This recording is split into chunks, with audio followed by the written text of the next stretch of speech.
Hello everyone, Trophy Wine Hunter. Today I'm doing a video on a recent seminar I attended on Victoria wines. And I'm not talking about Victoria, British Columbia, Canada. I'm talking about the Victoria wine region in Australia.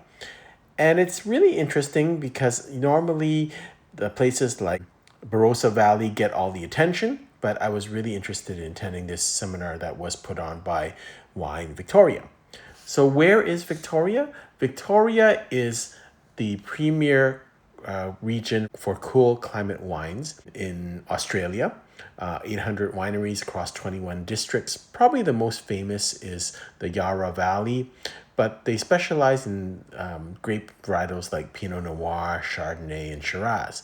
And it was very interesting to drink their wines.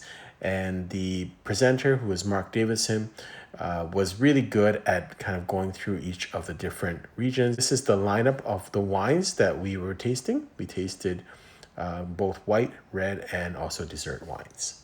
First wine we tasted was from the Yarra Valley, which is the closest region near to Melbourne.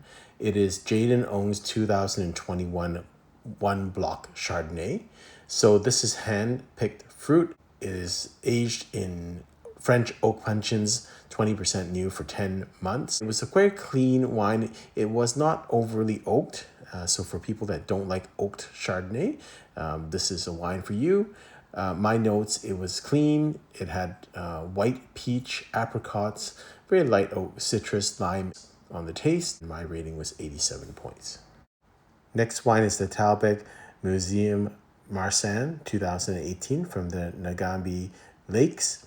Tahbilk has one of the largest collections of old Marsanne in the world, some vines that date back to 1920s. Their museum collection would represent a mid-tier wine. Marsanne is not that flavorful.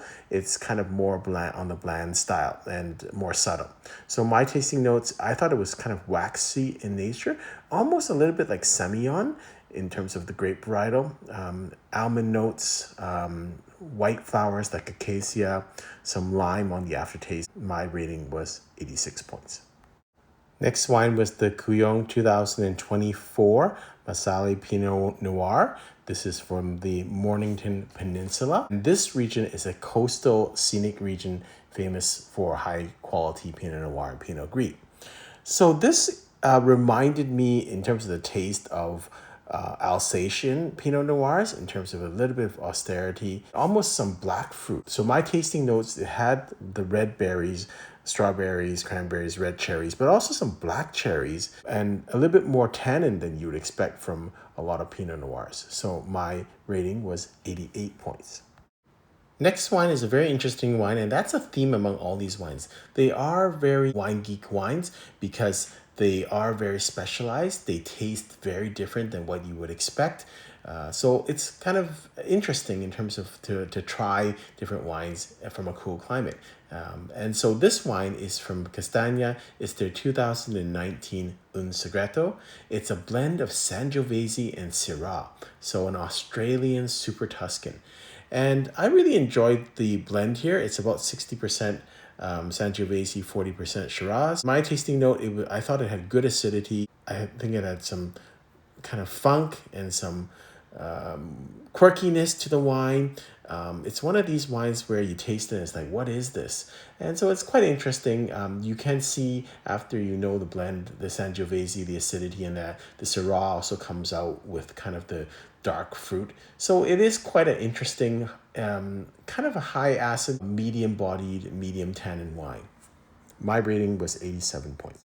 The last three wines of the tasting were probably my favorites, just because they were a little bit more something that I kind of recognized, and the other wines were more unique, and it takes a while to get your head around them. So this one is from the Mount Langi. This is their 2023 Cliff Edge Shiraz. And this is from the Grampians region. So this is 100% Shiraz. and not a lot of oak on these wines. Fairly accessible early. I'm sure they can age a little bit for mid-term aging, but they're not really meant for long-term aging. They're really meant for drinking. It was lighter style than the Barossa Valley Shirazes. Red and black cherries, raspberries, boysenberries, big spice on the aftertaste, a little bit of smoked meat or alder on the aroma. So I quite like this. And again, it's good to compare and contrast to Barossa Valley Shirazes, which are a little bit more intense and a little bit more tannic. My rating was 87 points. The favorite wine of the tasting for me, this is the 2022 Blue Pyrenees Cabernet Sauvignon. And I really like this because this is classic old school Cabernet Sauvignon. The modern style Cabernet Sauvignon is much more fruit forward. If you go back to the old producers in Napa in the 80s of Cabernet Sauvignon, it was herbal and it was kind of green, a little bit green, and so tobacco-y. And that's really this type of Cabernet Sauvignon is a throwback, in my opinion. 97% Cabernet Sauvignon, 3% Malbec, but it does have that herb character to it, and a little bit of tobacco and green leaves. That type of characteristic of Cabernet Sauvignon is sometimes hidden with modern producers. So I really like this. Medium bodied and very accessible Cabernet Sauvignon. My rating is 88 points.